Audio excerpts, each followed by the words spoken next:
Hey y'all, welcome to the Devon A. Morris Unfiltered Call-In Show. Have a seat. Let's get ready. You have any questions? Come on, call in. Come on to that Discord channel. Do me a favor, get the unfiltered crew some finger snaps. We're ready to get started here. Mondays, 8 p.m. Every single Monday, we're here.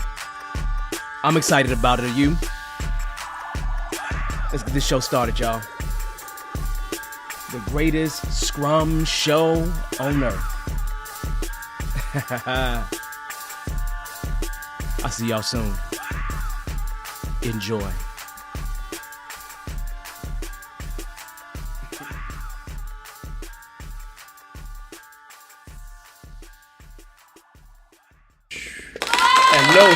Hello. How y'all doing? I'm over here just jumping in my space on LinkedIn to make sure I'm there. I know I got a couple questions there last week, so I want to make sure I jump in there and make sure I'm available on that side of the planet too. So then we can be good to go in that arena. But how y'all doing? I'm over here just jumping in my space on LinkedIn to make sure I'm there. So there we go. I didn't hit it, so we're good to go. So hey y'all, how y'all doing? This is gonna be one of those things I told you that I would do in terms of the market, right? So one of the things that we talked about doing is every 3 months having a market update.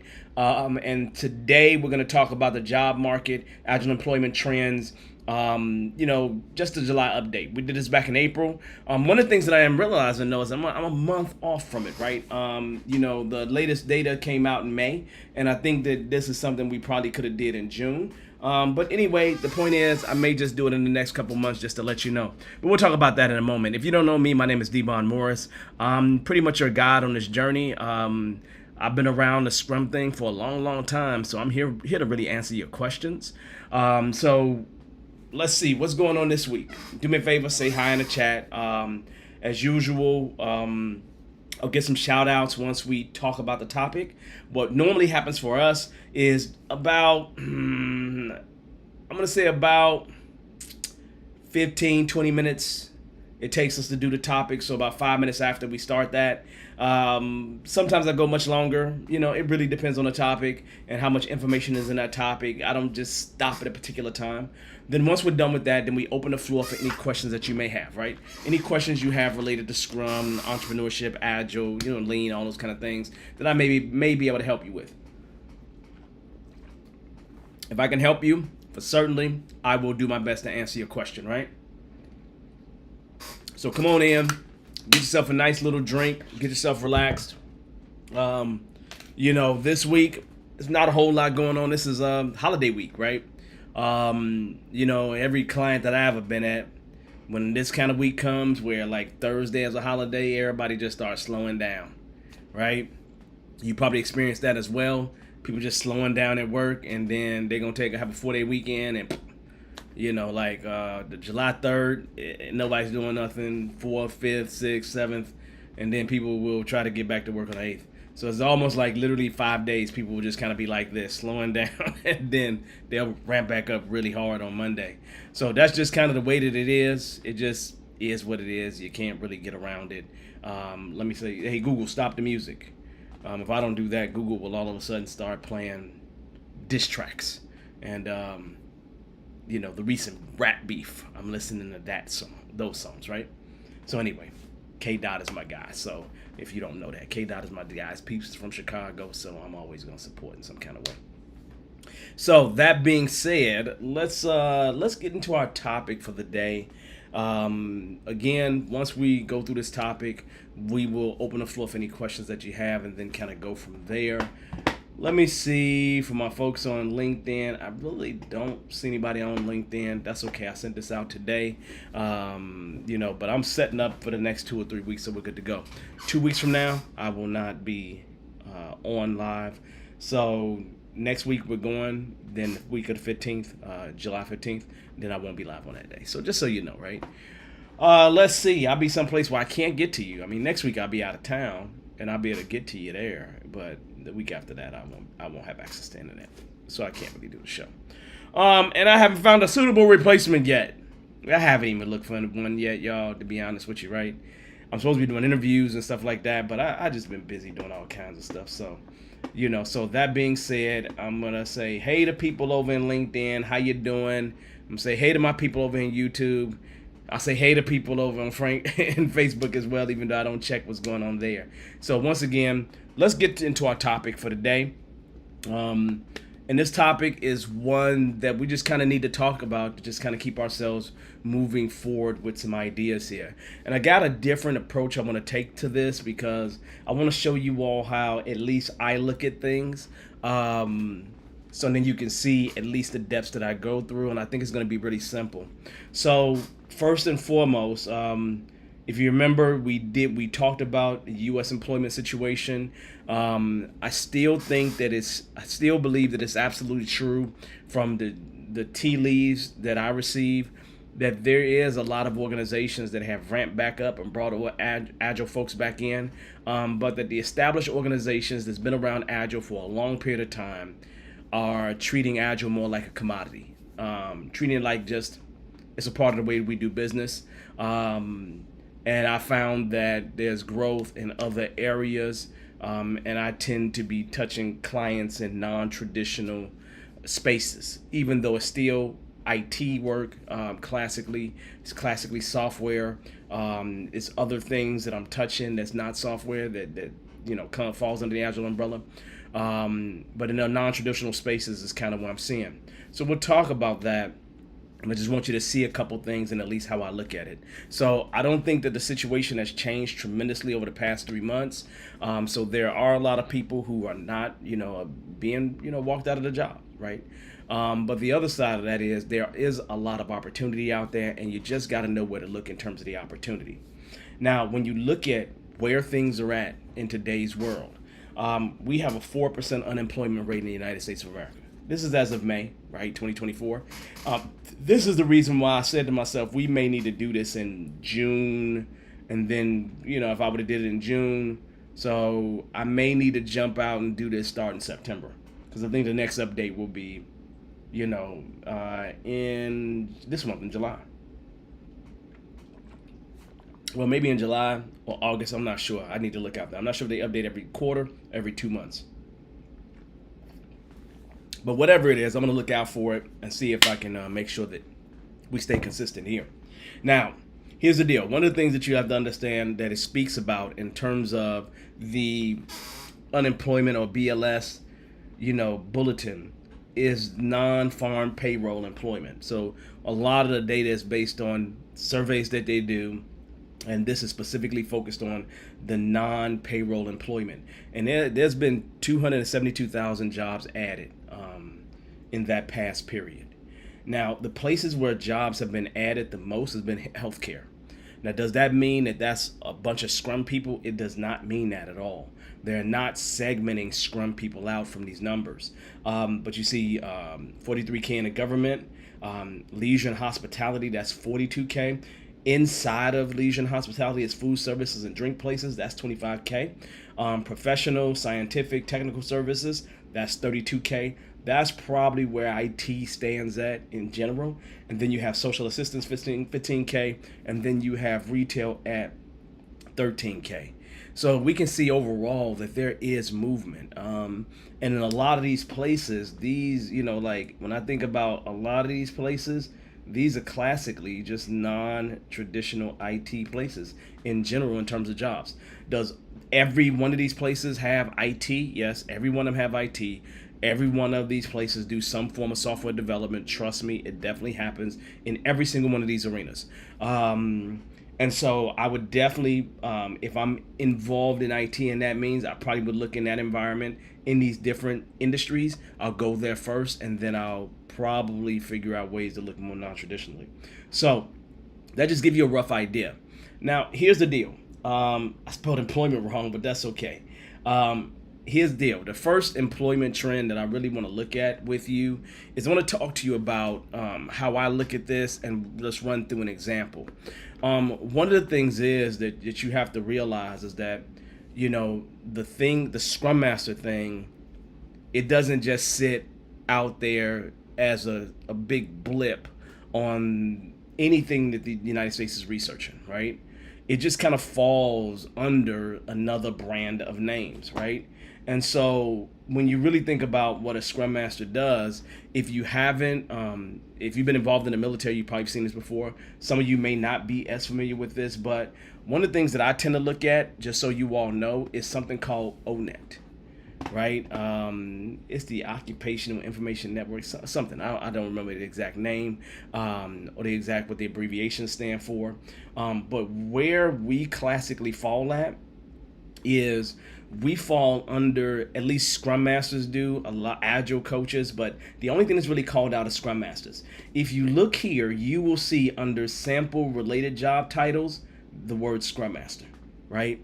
So even though it is not directly tied or you don't see a specific call out for Scrum Masters, what I went to is I went to this data to figure out where I would find Scrum Masters at, and classically that's under Information Technology Project Managers, okay? Does that make sense? Now, I know some of you all are like having fits, right? You know, Scrum Master is not a project manager. There's no project manager in Scrum. I get it.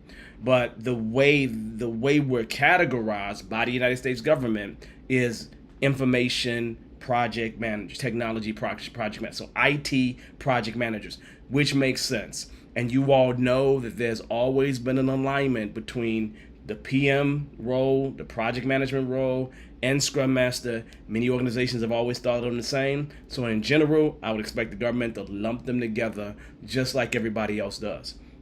Now, here's the deal. When you look at this, you see a lot of things that aren't Scrum Master related. If I was to go here and open up these tasks, there's a lot of things here that don't translate to what a project manager, to what a Scrum Master does. Well, schedule and facilitate meetings, that probably does, but to manage project execution to ensure adherence to budget, schedule, and scope, you know, that's a little bit different. We don't perform in that way. But again, these are general tasks that classically a project manager would do, but a lot of people consider Scrum Masters to be close to that. You'll find technology skills, work activities, detailed activities, work context. But where I'm going to take you at is I'm going to go further down here, all the way toward the bottom, is you'll find some general information that lines up with the Bureau of Labor Statistics and their outlooks, right? And so if you go toward the bottom, you will see wages, employment trends, okay? You see wages and employment trends. When I look here, it says projected 33K is what's projected to grow over the next 10 years. That's what they're projecting. Now, and that's just, obviously that doesn't mean this is all only Scrum Masters. This is IT project managers, which includes Scrum Masters inside of this. So if you look here, and there is a 9%, much faster than average growth rate in terms of being projected over the next 10 years. Well, 8 years at this point, but over the next 10 years. And so you can see this is at least in terms of our field, we're not in a place where we're growing at a slower rate. We're growing at a much faster rate than, you know, most other jobs that exist.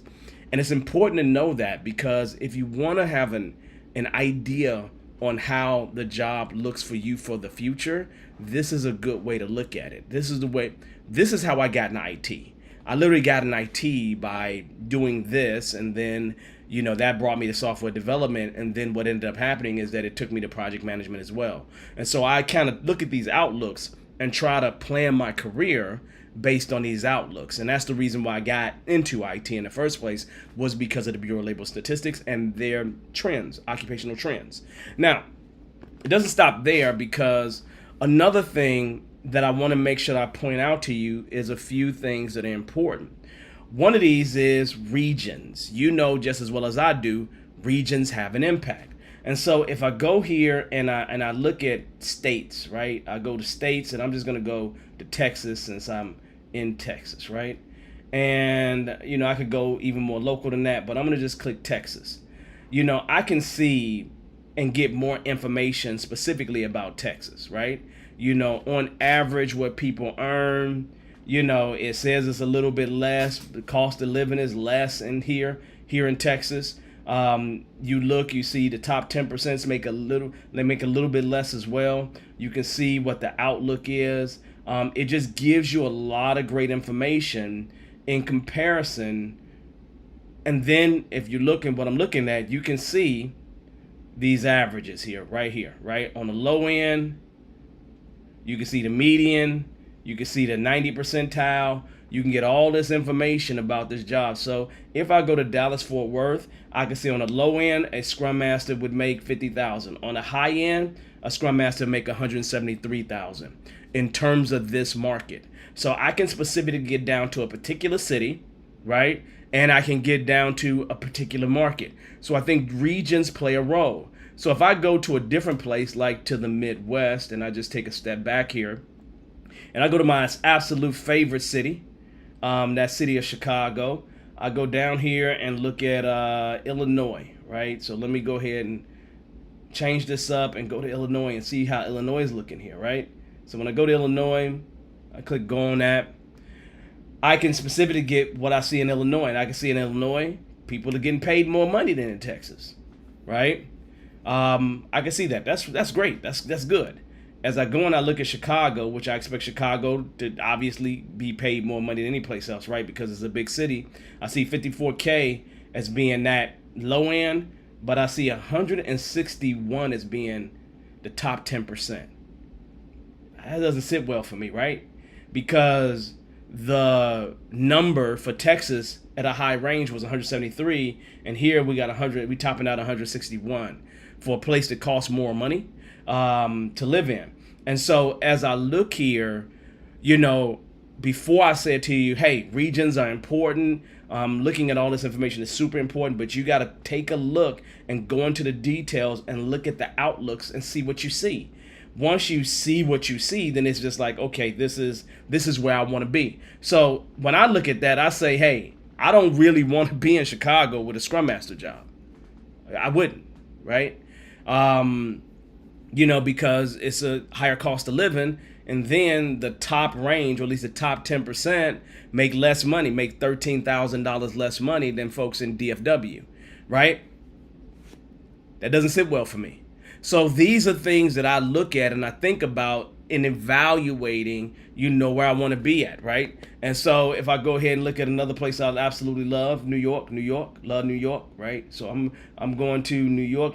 So New York, we'll go to New York, and I can see in New York is 102, right? But I'm gonna go, let's see, New York, New Jersey, right there, 50,000 is low. I'd like to see what the high is, 200,000. Yeah, that's $25,000 more than what they would pay in Texas. But again, the cost of living is way higher up there, and do I want to be in that kind of situation? So I'm really taking a look at this data, and I'm using this data to help me determine where I truly want to be at. Like if I was going to make a move, if I was looking out for my family, if I was one of you folks that's like in my 20s, I'd be looking at this data and figuring out, in 2032 what I want to be at. And what kind of role do I really want to have? And is it a role that's going to be lucrative for me over that time frame? Right? And so these are things that at least I look at, and I think you should too. Does that make sense, everybody? Did I lose anybody with what I'm showing you? Because all I'm really doing is going to the Bureau of Labor Statistics, looking at the occupational handbook, and I'm going to ONET to look at specific jobs. If you don't know anything about ONET, what they do is they do a lot of job analysis on the labor market, U.S. labor market. And in terms of job analysis, they're looking at, classic roles. They have thousands of roles that they look at, right? But they're more generalized surveys that they send out. They get incumbents, they get experts to take those surveys about a particular job, like a middle school teacher. And then they will collect lots of data about middle school teachers, what the role is like, the work characteristics, all those kind of things. And then they collect that data, right? And then they make it available for free. So all that information is free. So for me, I go out and I go take a look at this information to determine what is in my best interest, right? I like to use data to make my decisions. I don't like to just kind of flail in the wind, just kind of guess this is what I want to do. You get where I'm coming from? So I will go find jobs that are similar to, or jobs that are exactly what I'm looking for, and just look at that information. Look at how it's going to play out over the next 10 years. 8 to 10 years is what I should say, because normally the data is about 2 years behind. So just giving you an idea, right? So this is what I do. Okay. Now, how does this help me? Well, you think about it. All the things that I talked to you about right here. Employment trends. Where's the Agile folks going? There's an upward swing. That's going to be above average. That's 6 to 9% above average in terms of the role of IT project manager, which lines up with the Scrum Master, right? We see in different fields. If I go back, different industries, there's higher levels of employment. So I'm looking at every single one of these have IT involved, and probably they're trying to do some non-traditional Scrum roles as well. So I'm looking at these industries and I'm finding the best roles that fit in the right industry for me to be able to take advantage of, right? Now, in doing that, that's how the trends look, at least for now. But what about salaries? I just showed you salaries. I got salaries from one place. Now, there's other places to get salaries from. Again, Glassdoor. There's other sites, but I start off with the Bureau of Labor and Statistics, and then I go to some place like Glassdoor. Probably Glassdoor is going to give me closer to what a Scrum Master makes, right?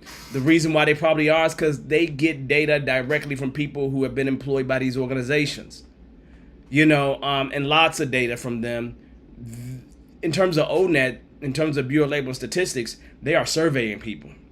They're surveying people, grabbing incumbents, grabbing people who've done that job for some time, and they're getting the data from there. So for me, my salary is going to fall within a range of those things. So I'd be thinking somewhere around the 50% mark, the 75% mark. I'm really obviously shooting for the 90% mark to be in the top 10%. I'm shooting for that. And so I'm looking at those things so that I can evaluate when I'm going to go in and negotiate. What am I negotiating for? In what market am I negotiating with? Even when you're remote, some organizations still have to live by, what city you actually live in. So these are things to think about. What else does think about? Geographic trends. I just showed you exactly what I do in terms of geographic trends. How I find what cities will work best, what states will work best, what regions will work best for me trying to be as comfortable as I can be and make the kind of money that I desire. I just showed you that. What I didn't show you is staying relevant, because I think that you need to make sure that you are doing the things that's going to keep you relevant. When I say doing the things that are going to keep you relevant, I'm not talking about anything crazy here. It's that basic stuff of making sure that you are growing as an Agile professional, making sure that you have the right certifications, you continue to upskill, you continue to do professional development. All those things are really, really important. And so on, and then also make sure you learn about different things, right?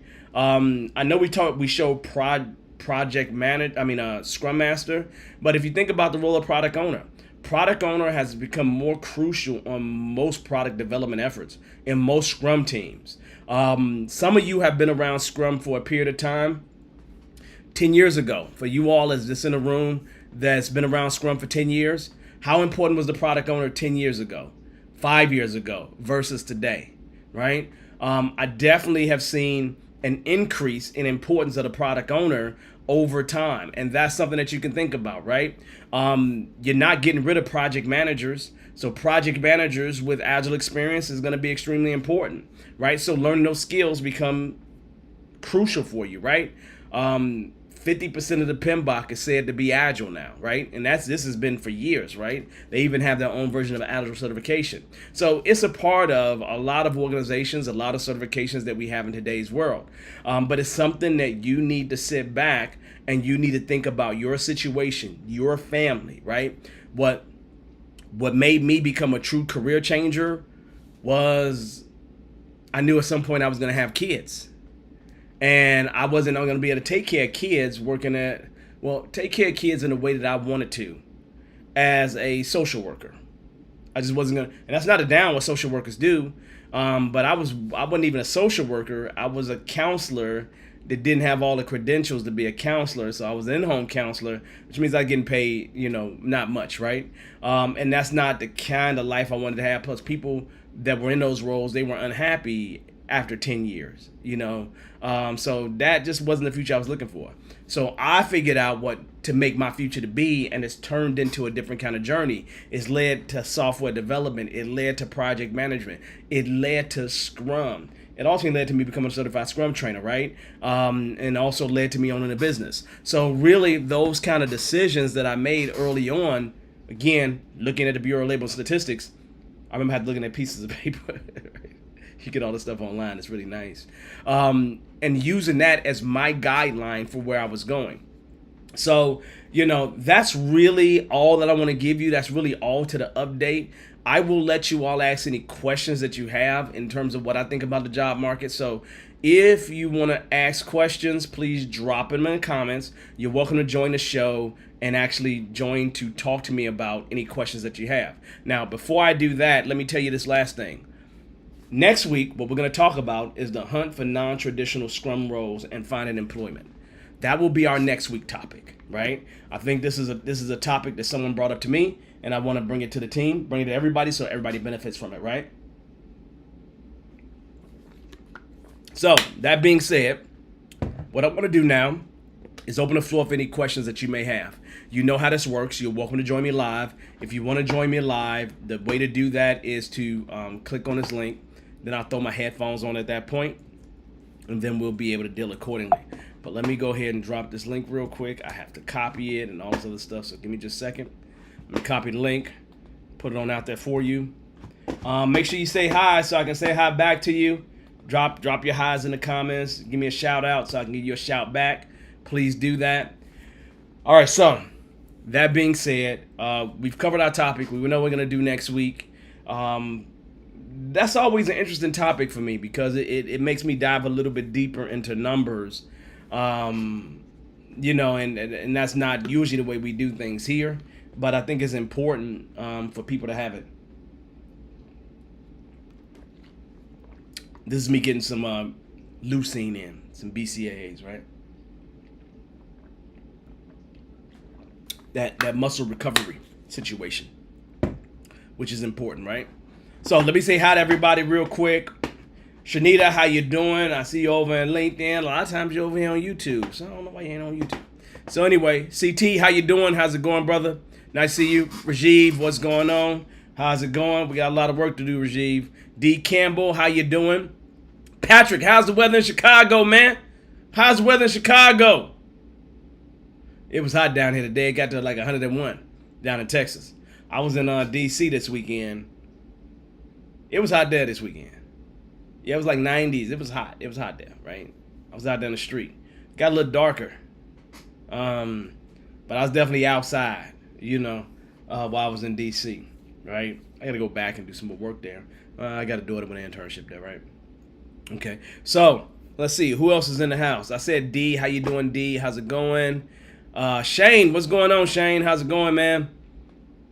So, all right, y'all. What kind of questions do y'all have? Any questions about anything? It doesn't have to be the topic that we talked about. It could be something that's going on with you. If you got a question, do me a favor. Drop it in the comments or come on and join me on the show live. Either or, I love it. Either or, I absolutely love it. Has any of you all ever heard of this thing called a fusion team? Fusion team? Anybody here heard of Fusion Team? Marco, how you doing, man? Welcome, welcome, welcome.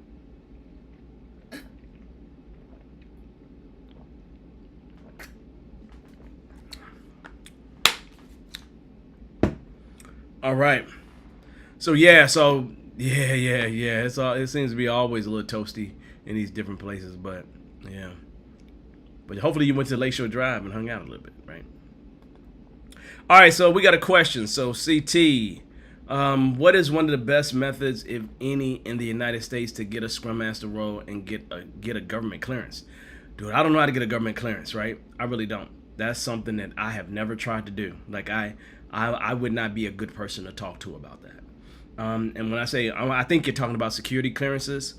Yeah, I don't know how to get a security clearance. I don't even want to get, well, I have had a desire to get one so I can be nosy and know super secret information. But since I never joined the military, I just didn't have a desire to want to know real big secrets where somebody would kill me. And so I've kind of stayed away from that. Like, it's just not something I want to do. So to be honest, I have no clue on how you would get security clearance. Yeah, I have no clue. Literally, I have no clue.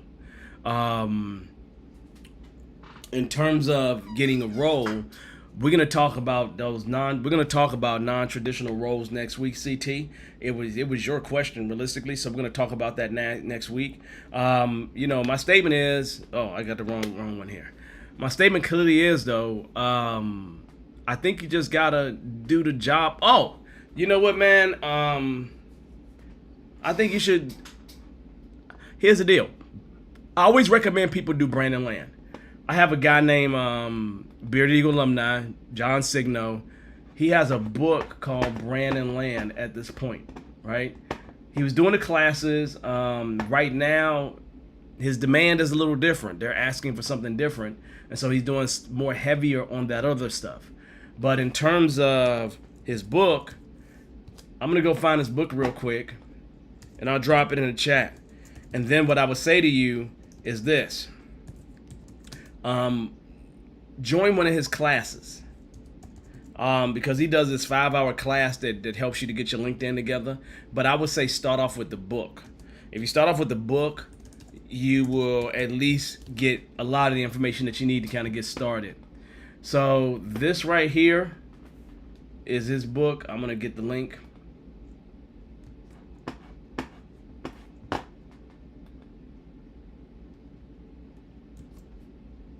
Oh, that's a crazy link. Oh, okay, I'm gonna put it in there. I just dropped the link to the book Brand and Land by John Signo. As stated, he does classes as well. I went to his class. I trust him, and he shows you how to get your application through the applicant tracking system and how to brand yourself on LinkedIn. Those are the two things he really gets at you with in terms of the class that he does. He does them primarily through PMI chapters, but they've been asking for other stuff more than the brand and land. So he's not doing it as often as what he was. But if you want to get into one of his classes or when one of them is upcoming, I'm gonna grab his email address and I'll drop his email address so you all can have it. Yeah, I guys got to go over to my email, y'all, and I'll grab it, and then everybody has it at that point. So yeah. Here we go. There we go. I got it. All right, and I'll drop this link in both places. I got to get the link again to drop in whatchamacallit, so I'll drop it. So that's the email address. You can email them and ask them when the next Brand and Land class is. Whenever it is, try to get in it. I think you will get benefit from it, honestly, in terms of branding yourself and everything else. So I think that would be pluses for you.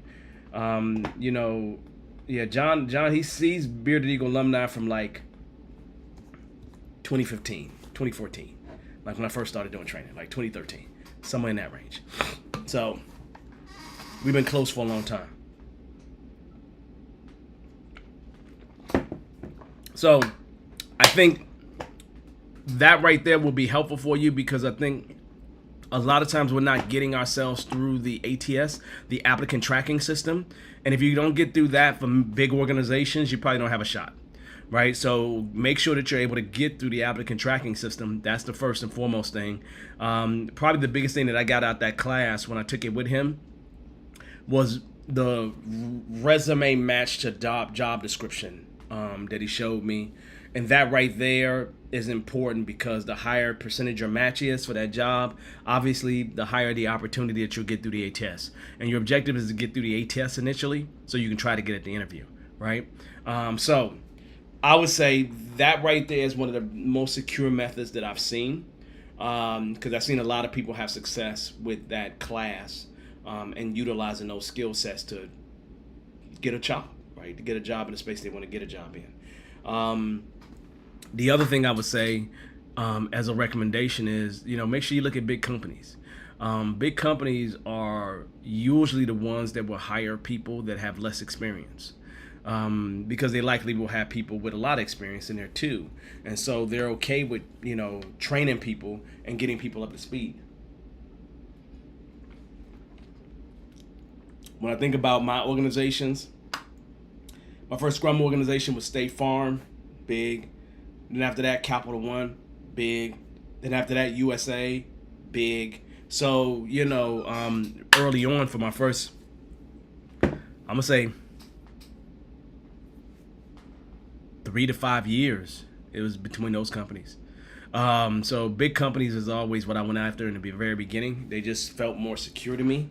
I can't say secure. They just hired better and they paid good money. So I was worried about getting paid good money. So I would say to you, that's how I would approach it if I'm you. If you approach it that way, I think you'll be in the right direction. Plus, we also have some videos here talking about getting experience without having experience, right? There's some other ways to kind of get experience. We have videos that talk about that here. I will look at some of those. Getting that first Scrum Master job. We got a video about that. So I would go ahead and start looking at some of the videos that we have here, and I think you'll find some good information. But it's just a good thing, right? And so let's see. My wife and I on vacay out in DC. Oh yeah, DC was crazy. Yeah, man, DC is crazy. It was hot this weekend, like for real, it was hot. And I got to go back. I got to go back there to do some work next week. Hope it's a little bit more lightweight on me. But it was hot. It was definitely hot, right? I tried to attend the poor people movement, but I didn't know what time it started, and so I ended up showing up late. I just wanted to show up.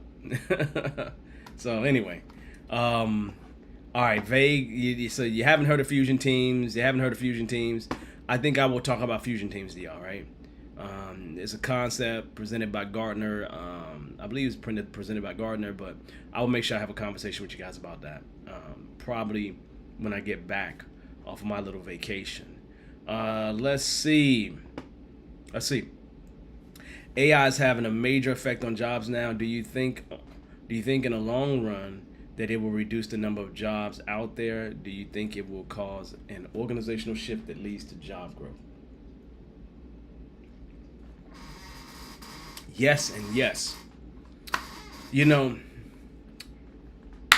I think jobs will transform based on my use of AI, based on what I see organizations are doing with AI, based on talking to my kids who are experiencing AI in the organization, in large organizations at that. AI is a tool that you should have skill set for. And it will be utilized as a way for us to collaborate with. Most organizations don't want us to plagiarize from it and just take whatever it spits out. I think in that first question, it's going to reduce the number of jobs because, for example, if I'm a Scrum Master and I have someone else, AI, who sets up all my meetings, take all my notes, does 25% of my job, that will likely turn into Scrum Masters taking on more projects, more products. That would lead to less Scrum Masters in the marketplace because part of their skills are being done by someone else. But then you say to yourself, what will it do? It will create some growth because AI as a technology, people will go learn, and those are the skills that will be sought after in terms of companies. So for me, you're going to see some people lose jobs. You're going to see that happen. but those will likely be the people who aren't upskilling. Those will be the people who are not taking this as serious, right? And again, I've seen people time and time and again over the years that don't learn anything new. And this is not one of those times where you should do that. AI is going to have an impact on every single job that I know of, right? I don't know of a job where it's not going to have an impact. I thought to myself, dentists and doctors, and people who have, hey, like nurses, right? Healthcare, like doing the healthcare jobs. But then I thought about it. You can have AI help you crunch data to determine what's some of the best solutions that worked, like literally. And that could do that in seconds when it takes a human a long time to do that. So that makes the quality of healthcare better. What that does is that means that nurses and doctors can spend more time on a patient, or will they? Or will they get more people coming through the company so they can make more money? Well, then there's a need for less doctors, assuming that there's a certain number that we need today, right? So for me, I think every field, every occupation is going to be impacted by AI in some kind of way. And there will be the negative for those that don't upskill. But there will be the positive for those who acquire that skill and those people who are new to the market and bringing that skill as a part of their package. So I think it's going to have both effects. I think that's what happens with all new technology, right? With all new technology, jobs transform in some kind of way. I'm actually doing a class that's talking about personnel selection. And I mean, literally, AI is going to change personnel selection. It will. It absolutely will. There's no question, right? It's already having an impact, right? You think about an ATS, applicant tracking system. That likely was a decision-making system where it just made decisions based on certain criteria, right? That's a lower form of AI, right? So do I see it changing jobs? Absolutely. Do I see people losing jobs? Do I see a reduction in jobs? Absolutely. Do I see more jobs coming around? Absolutely. The day that AI becomes sentient, we should be worried, right? Because that's the day when it can think like us and solve problems like us. The day it can do that, there'll be a lot of jobs lost. Last job standing will be the artificial intelligence programmer. So that being said, that's a good question, Patrick. I don't know. What you think about what I said? What do you think about what I said? Do you think what I said is accurate? You think it's true? What did everybody else think about? Will AI have an impact on the Agile world, right?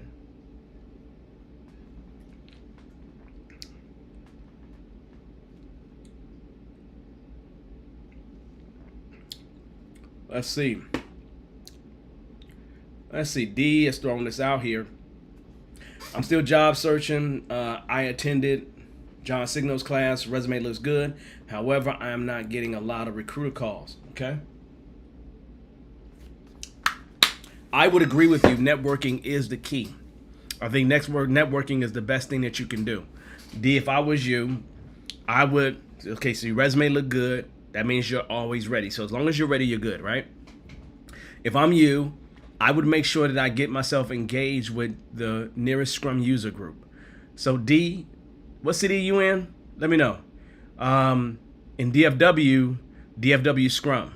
I would go and start attending the DFW Scrum user group immediately. If you're in Indianapolis, the Indianapolis Agile group, great. There are some Agile groups out here that are really, really amazing, have several people attend. And you know who always attends Scrum user groups? Recruiters.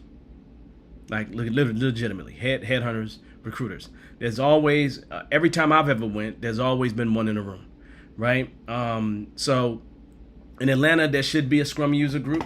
I don't know. But I would look for a Scrum user group that's actively doing stuff. And if there isn't one, I would think about starting one myself, right? Scrum user group, Atlanta. I haven't. Okay, there we go. Atlanta Scrum User Group, Scrum Alliance. Let's see. If I go to the meetup group and look at that right now, that Scrum User Group meets. It has its last meeting. Well, I don't know about this. This concerns me, but I'm gonna give it to you anyway. Scrum ATL, Atlanta Scrum User Group. Let me grab this URL here. I'd reach out to them. They May 20th they had a meeting, but it don't seem like they meet as often as what I would like. I like a Scrum User Group that meets monthly. Atlanta Scrum Masters, that just has one past event, so I'm not going to worry about that. Let's see, Atlanta Scrum User Groups. Scrum Alliance normally has a list of these things. And so, okay, I don't see that. So I would start off with that link that I just gave you. Scrum Alliance, let me look at Scrum Alliance real quick. Let's see if I can see user group.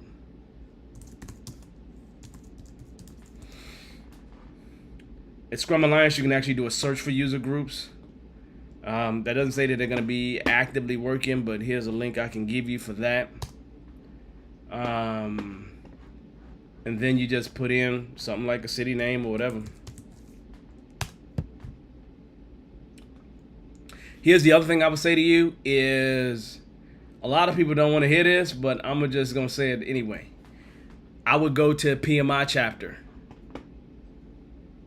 Like, legitimately. I'm not trying to be angry, start no fuss here. But I definitely would go to a PMI chapter. Oh, look at this. This one right here is Agile Octane. Product Flow Meetup. Night Networking. Okay, I think this one may be the best one in Atlanta. At least this group has 1,300 people.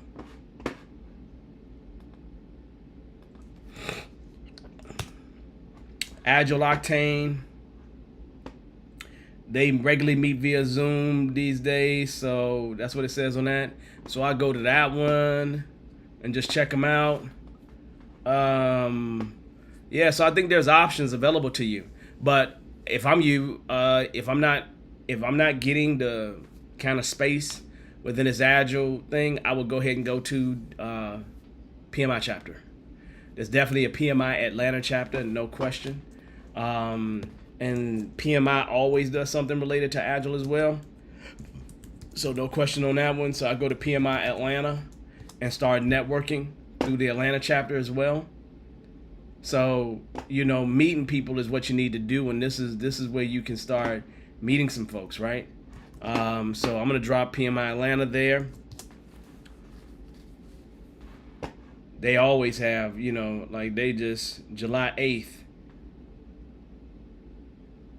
Like, they have a recruiter panel. Join us in Maggiano's Atlanta recruiter panel. Learn what recruiters are looking for, resume format, keywords, da-da-da-da-da. You get them PDU for that. Looked like it was a free event, but they don't have any more space. So my point to you, that was a dinner, and it would cost $40 to go to that dinner. So my point to you is you need to just start networking. Just start networking, right? But I would definitely, if I'm you, if I don't find a comfort level with the Scrum user groups, I would definitely go toward project management, and PMI chapters are always working, right? And so that's the next place I would send you to, is through them. Now there are other kind of groups that exist, obviously, but I would start off there with those Scrum user groups and with PMI chapters. And you say during 2008, I want network. Yeah. Time to get back to it. Yes. You need to get back to it. Yeah, right. You need to get back to it. Definitely, right.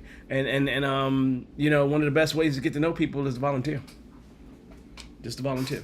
Right? That's the best way to get to know people, right? Is to find something that you can do to help the organization in some kind of way. And when you do that, people get to know you. Right? You get access is the point, right? Once you get access to people.